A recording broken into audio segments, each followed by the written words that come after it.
Alors, on aborde donc le paragraphe grand 3 donc, du cours sur le diagramme potentiel pH. Donc, il s'agit d'examiner essentiellement le rôle de l'eau. On sait depuis le cours précédent donc, que l'eau est à la fois forme oxydée et forme réduite, donc deux coupes distinctes.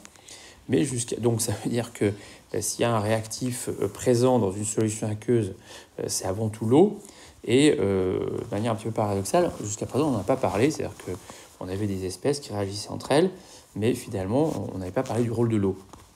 Alors la raison, elle est quand même assez simple, c'est que les cinétiques en fait des réactions avec l'eau sont extrêmement lentes, ce qui fait qu'au moins en première approximation, on peut ne pas tenir compte du rôle de l'eau comme oxydant ou comme réducteur. Alors ici, avec les diagrammes donc le potentiel pH, on peut analyser, disons, le rôle de l'eau, ça devient pertinent. Alors, on va examiner l'eau donc comme forme réduite, voilà, d'abord, dans le couple donc O2 gaz H2O. Alors, on va reprendre ce qu'on sait là-dessus, écrire les équations électroniques, enfin, etc. Et on va en fait faire une analyse donc hors d'équilibre. Alors, jusqu'à présent, on se plaçait toujours à l'équilibre. Alors, le couple donc O2 gaz H2O, donc on réécrit la demi-équation électronique.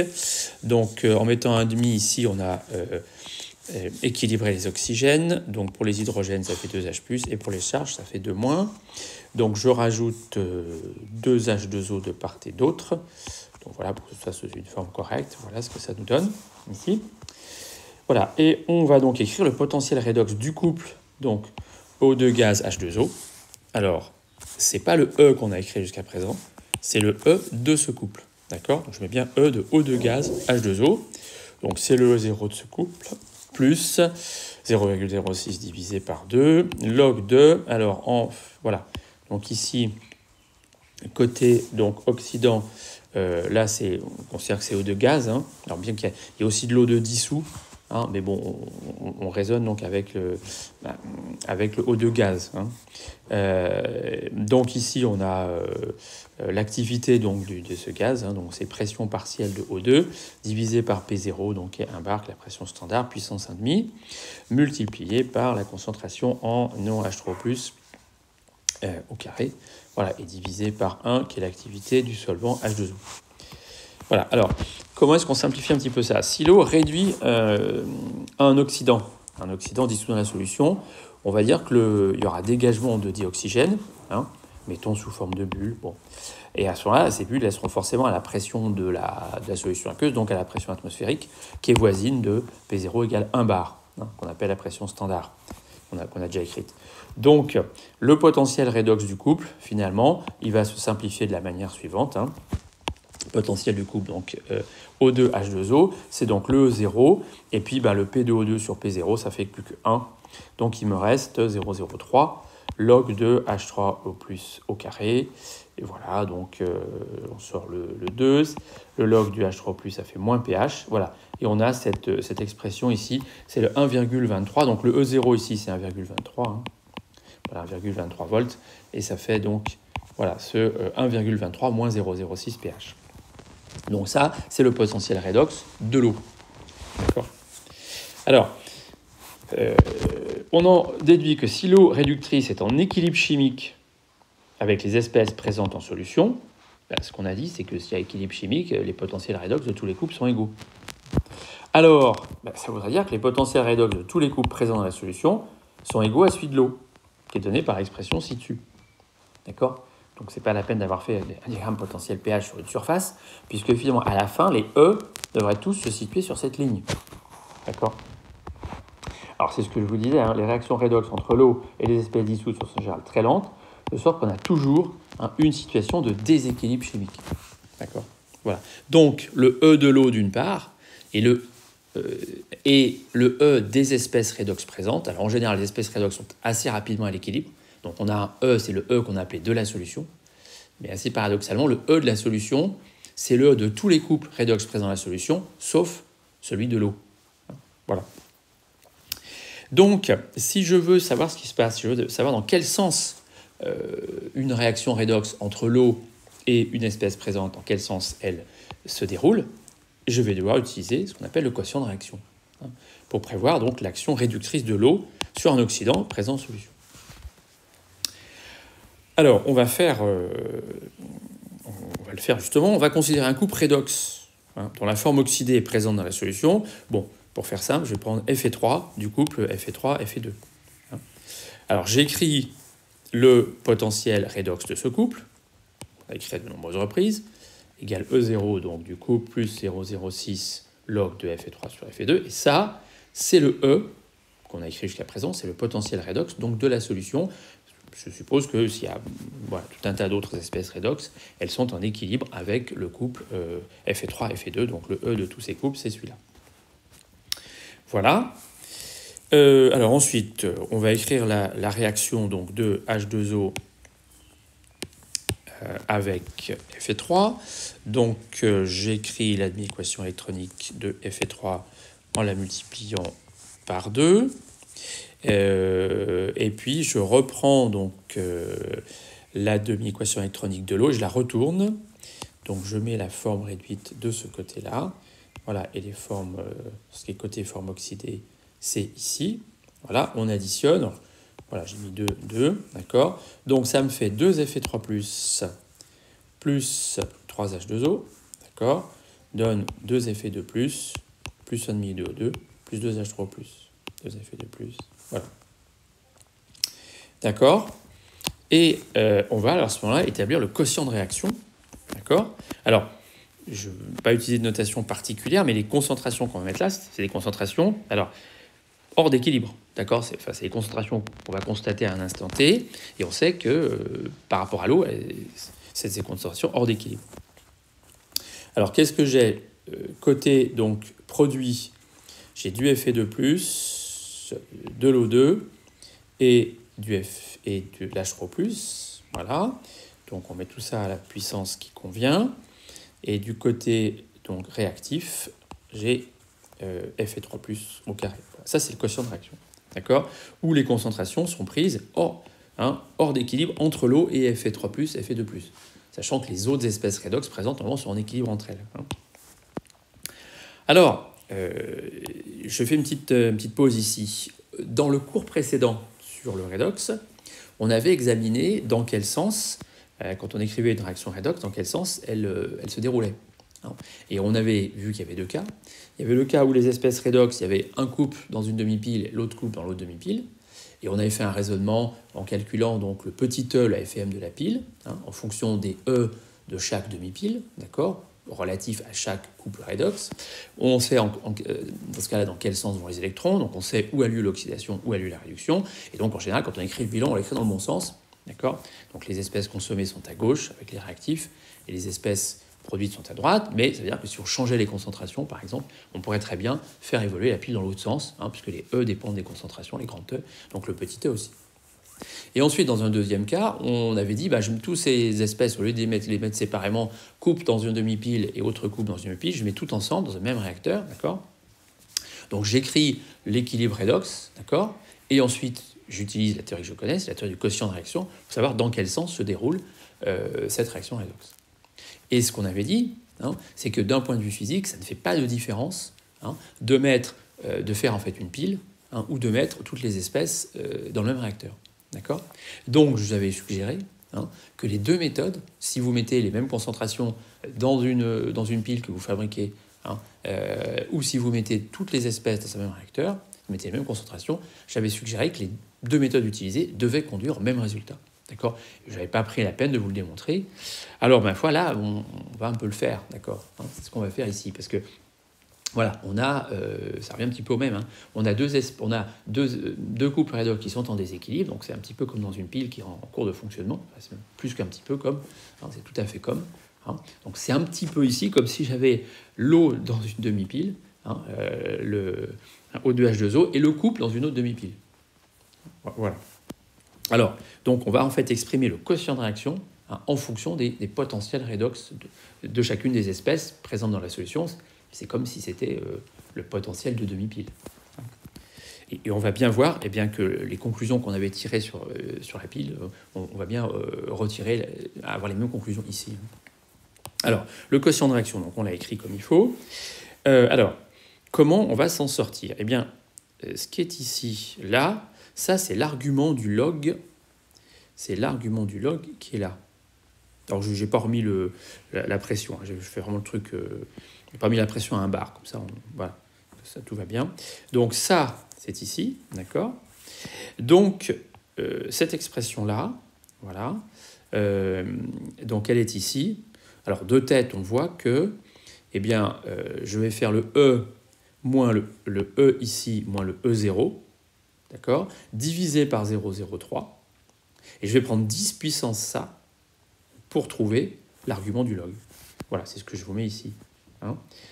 C'est cette expression-là, la racine de P2O2 sur P0 H3 plus carré, c'est 10 puissance. Le E du couple moins le E0 du couple, hein, divisé par 0,03. Pas confondre le E et le E0. Pour le Fe3+, et le Fe2+, c'est à peu près pareil. C'est plus simple. Voilà, on l'a ici. Hein. Voilà, donc le rapport Fe3 sur Fe2, c'est le E tout court, hein, le E de Fe3, Fe2, moins ce E0-là, divisé par 0,06. D'accord? Voilà, donc le potentiel redox du couple, moins son potentiel redox standard, divisé par 0,06. Donc on va réinjecter tout ça dans le QR. D'accord? Donc ici, le terme en relatif à l'eau, il est ici. Voilà. Et attention ici, on a du Fe2 sur Fe3 hein, ici, alors que là, on avait du Fe3 sur Fe2. Donc voilà pourquoi il y a ce signe moins ici. Et puis, j'ai un carré ici. Donc le carré se retrouve là. D'accord? Et sinon, l'exposant, c'est la même chose ici. Hein, à ceci près. Voilà. Donc, alors, on va réorganiser ces termes-là. Hein, ça, c'est le QR. Donc le E, les deux E qu'on a dépendent des concentrations, hein, dépendent en H3+, etc., en Fe3, Fe2. Alors on réunit les E ici, d'accord, avec les signes qui conviennent, et puis on réunit les E0, voilà, d'accord, ici les E0. Et je vous laisse comme exercice de cours, et ce qu'on trouve ici, c'est la constante K de la réaction que j'ai écrite ici. Alors je vous rappelle, pour trouver cette constante K, on sait bien faire. Hein. On dit qu'à l'équilibre, qui n'est pas réalisé ici, hein, à l'équilibre, les E de chaque couple sont égaux, les potentiels redox de chaque couple sont égaux, et on trouve donc, voilà. Alors vous voyez que ça, on retrouve bien, on avait dit dans le cours, hein, que log de K, c'était le E0 de la forme oxydée, moins le E0 de la forme réduite réactive. Voilà, divisé par... Voilà, Fe3, ouais, c'est ça. Hein. E0, donc, c'est le E0, donc, en gros, de la forme oxydée, enfin, hein, réactive, moins le E0 de la forme réduite réactive, donc c'est bien ça, hein, divisé par 0,06, multiplié par P, où P était un entier. En l'occurrence, cet entier ici, il vaut 2. Donc, vous le refaites, hein, voilà, et vous trouvez que ça fait la constante de la réaction. D'accord ? Donc ce deuxième-là ici, voilà, donc j'ai simplement réécrit, voilà, le deuxième terme c'est K, là j'ai rien changé ici. Hein. Voilà, donc le quotient de réaction, il s'écrit K fois un terme qui dépend des potentiels redox de chaque couple. Hein. D'accord? Alors on retrouve que si les potentiels redox sont égaux, QR égale à K et on est à l'équilibre. Hein. Bon, ça nous rassure déjà. Voilà. Mais évidemment, ce n'est pas tout à fait ce qu'on veut faire ici. Alors, vous savez qu'on a deux choses l'une. Hein. Soit QR est inférieur à K, donc il n'est pas assez... D'accord? Alors, ça veut dire quoi? Si QR est inférieur à K, ça veut dire donc que ça, c'est négatif. D'accord? Donc, que le E de Fe3 est plus grand que le E de H2O. Alors, on reviendra là-dessus. Donc, si QR est inférieur à K, il faut que le numérateur donc, augmente. Hein, donc, on a une évolution dans le sens direct. Il faut produire des produits, si j'ose dire. On a une évolution dans le sens direct. Ce qui signifie donc que le Fe3+, est bien réduit par H2O, de manière effective, avec dégagement de eau de gaz. D'accord? Voilà. Alors, ce qu'on retrouve ici, on retrouve la règle qu'on avait pour les piles. On avait dit que la forme oxydée de plus grand potentiel de demi-pile était réduite. Hein, c'est bien ce qu'on a là. Voilà. Ici, donc, la forme oxydée de plus grand potentiel de demi-pile, effectivement, réagit, hein, donc est réduit avec le réducteur qui est en face. Donc on retrouve bien cette règle, on retrouve bien que les deux règles donnent la même chose que j'avais dit. D'accord ? Voilà. Donc là, eh bien, l'action de l'eau, même lente, elle va finir. Donc si on est dans cette situation-là, on va avoir donc une réaction avec effet 3 en fait. Donc si le E de la solution est suffisamment grand, c'est-à-dire qu'on l'a porté par moyen, d'accord ? Mais enfin, il faut avoir porté donc le E au-dessus du E de l'eau. Si le QR est supérieur à K, d'accord, ça veut dire qu'à ce moment-là, ce 10 puissance est supérieur à 1. Donc, on a le E ici de l'eau qui est supérieur au E du Fe3. D'accord. À ce moment-là, on a l'évolution. Donc, le QR est trop grand. Donc, on doit avoir l'évolution dans le sens indirect, c'est-à-dire dans ce sens-là. Alors, cette évolution, en gros, elle est bloquée. Pourquoi elle est bloquée ? Parce qu'il faut trouver du dioxygène gaz. D'accord ? Alors, bon, on peut se douter que ça va peut-être y avoir une réaction avec le dioxygène dissous d'abord. Très vite, ce dioxygène dissous va s'épuiser. Et ensuite, il faudrait qu'il soit remplacé. Voilà, il faudrait que le dioxygène gaz vienne redonner du dioxygène dissous. En général, qu'est-ce qu'on fait ? On ferme les béchers, etc. On met des bouchons ou on met des capsules plastiques de manière à justement éviter que l'oxygène vienne perturber le système. D'accord ? Donc si on prend suffisamment de précautions, globalement, on considère que cette action de l'oxygène, voilà, si on ne veut pas qu'il ait lieu, il n'aura pas lieu. On peut très facilement bloquer l'apport d'oxygène. Il y a de l'oxygène dans l'air. Voilà. Mais bon, ça se bloque très facilement. D'accord ? Voilà. Et on va conclure à ce moment-là que si E donc, est assez petit, bien, le couple Fe3-Fe2 est stable dans l'eau. Enfin, disons que Fe3 est stable dans l'eau. Voilà. Alors, ce qu'on vient de faire ici, on pourrait le faire avec n'importe quel couple redox présent dans l'eau. Voilà, il suffit de refaire ce raisonnement et on trouvera toujours cette même structure qu'on a ici, c'est-à-dire QR sur K, c'est 10 puissance le E de l'eau moins le E de l'espèce qu'on va considérer. Et à ce moment-là, on aboutit aux mêmes conclusions. Voilà, donc si le E d'une espèce, d'une forme oxydée est trop élevé, parce que c'est supérieur à cette limite-là, alors on va voir graphiquement ce que ça donne, cette espèce est réduite par l'eau. Alors, ça prend beaucoup de temps, comme je vous l'ai dit. Ça peut prendre beaucoup de temps et ça prend beaucoup de temps. Et sinon, si le E d'une forme oxydée est suffisamment faible ici, il n'y a essentiellement pas d'action. Voilà, il n'y a pas d'action sur cette forme oxydée. Voilà. Alors ensuite, on va faire la même chose, un petit peu plus rapidement, avec l'autre couple dans lequel est impliqué H2O, c'est le couple H2O, H2 gaz. Alors, on se refait notre demi-équation électronique. H2O, H2 gaz, d'accord. Donc, on équilibre les oxygènes, je rajoute H2O, d'accord. Ensuite, j'équilibre les H, donc je mets 2 H+, et je mets 2 électrons pour les charges, d'accord. Voilà, et ensuite, je rajoute 2 H2O pour éliminer l'H+. Donc, l'H2O de départ, il est toujours là. Le H+, est devenu 2H3+, plus 2 électrons, plus H de gaz, plus 2 H2O. Alors, ce que je ne fais pas ici, évidemment, là, on pourrait simplifier par H2O, mais en gros, la présence d'H2O comme forme oxydée disparaîtrait, si je simplifie. Donc, je vais le garder comme ça, d'accord ? Alors, c'est pour ça que ce couple, voilà, si on simplifie par H2O, en fait, on va trouver le couple H2, H3+. Et souvent, ce couple de l'eau, on l'appelle le couple H+, H2. C'est un petit peu impropre. Alors, le potentiel redox donc, de ce couple, H2O, H2, c'est pas le E général de la solution, parce qu'on a toujours ici un déséquilibre. Donc, le E de H2O, H2 gaz, c'est le E0 de ce couple, plus 0,06 sur 2, log de, alors ce qui est côté forme oxydée, voilà, donc H3O plus carré, divisé par l'activité de H2 gaz, donc P2H2 sur P0, 1 bar. Les pressions ici sont en pascal, d'accord ? Voilà, donc, alors quelquefois, bon, P sur P0, ça fait la pression en bar, mais bon, je préfère le garder comme ça. C'est plus prudent. Si l'eau oxyde un réducteur dissous dans la solution, le dihydrogène sera dégagé, on va dire sous forme de bulle, à pression atmosphérique, donc voisine de P0. Donc voilà pourquoi, comme tout à l'heure, je vais dire que P2H2, ça vaut à peu près 1 bar, Et en gros, le Pn2H2 sur le P0, ça va disparaître.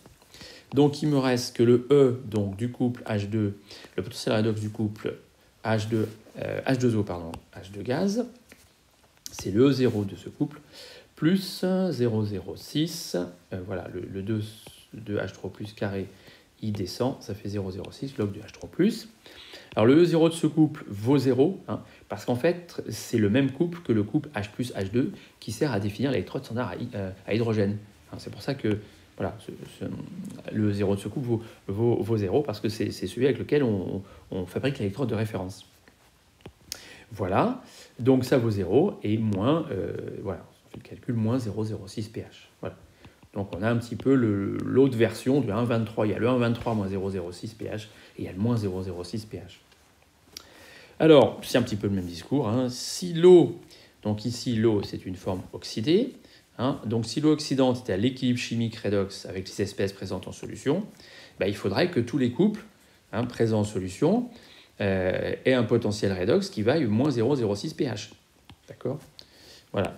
Donc, d'ailleurs, on voit que l'eau est forcément en déséquilibre, parce qu'à la fois, s'il y avait un équilibre total, il faudrait qu'en gros 1,23 moins 0,06 soit égal à moins 0,06, parce qu'il faudra aussi qu'il y ait égalité des E entre les deux couples de l'eau. On voit que ça, c'est impossible. Voilà, mais voilà, donc l'eau, hein, en tant que forme oxydée, hein, si elle est à l'équilibre avec toutes les espèces présentes en solution, à ce moment-là, le E de la solution serait forcément sur cette ligne. D'accord ? Donc, ce n'est pas la peine, encore une fois, d'avoir fait un diagramme potentiel pH, c'est pour en arriver là. Donc, les réactions redox entre l'eau et les espèces dissoutes sont en général très lentes, de sorte qu'on a toujours une situation de déséquilibre chimique. On a toujours recours au quotient de réaction pour prévoir l'action oxydante de l'eau sur un réducteur présent en solution. Alors, je vais toujours considérer le même couple redox, donc là, mais sa forme réduite, donc Fe2+, du couple Fe3, Fe2. Je réécris donc le potentiel redox de ce couple, E0 plus 0,06. Donc ça, c'est toujours le grand E dont on a parlé jusqu'à présent, c'est le potentiel redox de la solution, parce qu'on suppose que les espèces dissoutes sont en équilibre. D'accord, donc j'inverse la demi-équation électronique du Fe2, Fe3. Voilà, et je recopie la demi-équation électronique du couple H2O, H2, en gardant toujours l'H2O ici, je ne le simplifie pas. Donc c'est ce qui est écrit là-haut, d'accord ? Je vais simplement recopier. Voilà, on l'additionne. Donc ça me fait 2 Fe2+, plus H2O, plus 2 H3+, voilà. Et au niveau des produits, 2 Fe3+, H2 gaz, et j'ai réécrit 2 H2O, d'accord ? Voilà, alors on pourra ensuite simplifier par H2O, de toute façon, comme l'activité vaut. Hein. Alors le quotient de réaction, c'est voilà, Fe3 plus carré facteur donc, de P2H2 sur P0, et puis ici donc j'ai le Fe2 2 plus carré et le H3 plus carré. D'accord ? Alors, je n'ai pas refait tout le raisonnement précédent. Hein. Ce qui est ici, hein, le H3 au plus, on va quand même effacer parce que ça devient un peu compliqué. Voilà, ce terme-là, hein, il se retrouve